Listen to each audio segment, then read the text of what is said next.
এই যে নুসরাতের ইন্দুর, এটা হচ্ছে কিউট ইঁদুর বলে।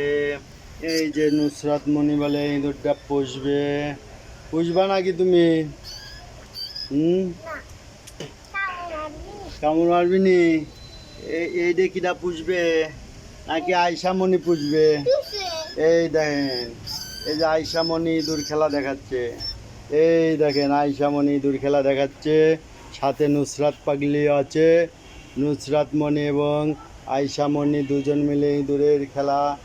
এই যে ইঁদুরটা ধরছে, এরা খুব দুরন্ত, বুঝছেন? এই যে যারা আয়শা মনি ফ্রেন্ডরা আছেন দেখেন ইঁদুর ধরছে। এই যে খাঁচাতে কীভাবে টেকনিকে ইঁদুরটা ধরছে, এই দেখেন টেকনিকে এরা ইঁদুর ধরে। এদের কাছে সব কিছুই সম্ভব। এরা যেমন গান জানে, তেমনি আবার ইঁদুরও ধরা শিখছে। এখানে আজকে শেষ করছি। যারা আয়শার ফ্যান আছেন তারা আয়শার লাইফস্টাইল চ্যানেলটা সাবস্ক্রাইব করে দিবেন। ঠিক আছে আয়শামণি?